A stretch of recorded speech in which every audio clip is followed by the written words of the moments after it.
পৰ্বতজৰাত বকাময় পথত কঠীয়া ৰুই চৰকাৰৰ বিৰুদ্ধে প্ৰতিবাদ স্থানীয় ৰাইজৰ লগতে দল সংগঠনৰ। পৰ্বতজৰা পৰিষদীয় সমষ্টিৰ আলমগঞ্জ খুটাবাকৰা সংযোগী পথৰ দুৰৱস্থাই জীয়াতু ভগাইছে শিক্ষাৰ্থীৰ লগতে শ শ পথচাৰীক।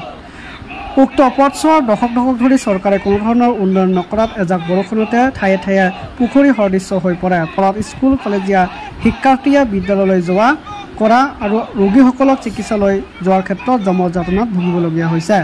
ইপিনে আকৌ যোৱা কিছুদিন পূৰ্বে গৰ্ভৱতী মহিলা এগৰাকীক চিকিৎসা কৰিবলৈ যোৱাৰ সময়তে পথৰ দুৰৱস্থাৰ বাবে আধা বাটত মৃত্যু হয়।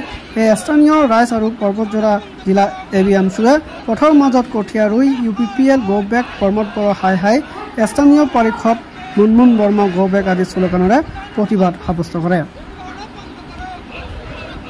এখন হল খুটাবাকৰা আলমগঞ্জ যোৱা এখনে পথ সংযোগী পথ আৰু এই পথখন প্ৰমোদ বড়ো চৰকাৰে হওক আৰু বিগত 17 বছৰ হাগ্ৰামা মহিলাৰ চৰকাৰখনে এই আমাৰ মই জন্মলগ্নৰ পিছৰে পৰা এইখন ৰাস্তা মই দেখি আহিছোঁ। এতিয়ালৈকে একো উন্নয়ন হোৱা নাই।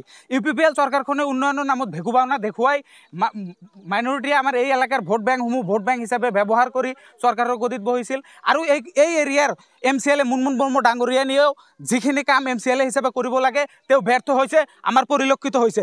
আৰু আমি ABMCয়ে আৰু ৰাইজৰ লগত লৈ আজি কঠুৱা ৰুবলৈ বাধ্য হৈছোঁ ৰাস্তাত আৰু ৰাস্তাত এই কাৰণে আন্দোলন কৰিবলৈ বাধ্য হৈছোঁ। আগন্তুক দিনত BTC নিৰ্বাচনৰ আগমুহূৰ্তত যদি এইখন ৰাস্তা দিব নোৱাৰে ৰাজনৈতিক নেতাবোৰক আমি এইখন গাঁও অঞ্চলত আহিবলৈ নিষিদ্ধ ঘোষণা কৰিম আমি ABMCয়ে। আৰু কথা হ'ল এই UPPL চৰকাৰখনে মাইনৰিটি মানুহক ভোট বেংক হিচাপে ব্যৱহাৰ কৰি শান্তিৰ বাৰ্তা দি এই আমাৰ অঞ্চলবোৰত একো কাম কৰা নাই। আৰু UPPLৰ চৰকাৰখনক বিগত 5 বছৰত আপোনালোকৰ চৰকাৰক মই প্ৰশ্ন কৰিব খুজি আছোঁ এইখন মিডিয়াৰ জৰিয়তে যে আপোনালোকে আমাৰ এই মাইনৰিটি এলেকাত আপোনালোকে দেখাই দিব পাৰিব নেকি 10খন বা 5খন পকী ৰাস্তা আপোনালোকে দেখুৱাই দিছে। মই জন্মলগ্নৰ পিছৰ পৰাই এইখন গাঁৱত মোৰ জন্ম, এইখন ৰাস্তা দি মই অহা যোৱা কৰোঁ।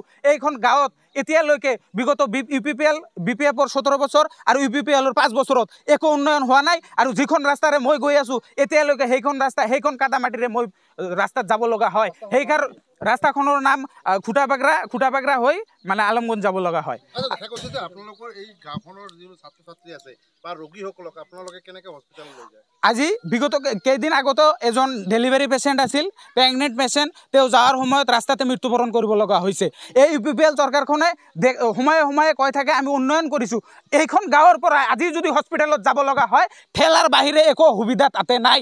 আৰু মানুহক চাইকেলেৰেও যাব নোৱাৰে, বজাৰ কৰিব গ'লে খোজকাঢ়ি যাব লগা অৱস্থাত আপোনালোকে নিশ্চয় পৰিলক্ষিত হৈছে। সেইকাৰণে আমি ABMCয়ে আৰু আমাৰ গাঁৱৰ ৰাইজ লৈ প্ৰতিবাদ কৰিবলৈ বাধ্য হৈছোঁ। আৰু আগন্তুক দিনত BTC নিৰ্বাচনৰ আগমুহূৰ্তত যদি আমাক এই ৰাস্তাখন কৰি নিদিয়ে আমি ইয়াতকৈ ভয়াৱহ আন্দোলন গঢ়ি তুলিম। আৰু যিবোৰ ৰাজনৈতিক নেতাবোৰে আমাৰ অঞ্চলত আহিবলৈ সুযোগ ল'ব সেইবোৰ ৰাজনৈতিক নেতাক আমি নিষিদ্ধ ঘোষণা কৰিম। ABMCৰ পৰা আমি সকীয়াই দিছোঁ।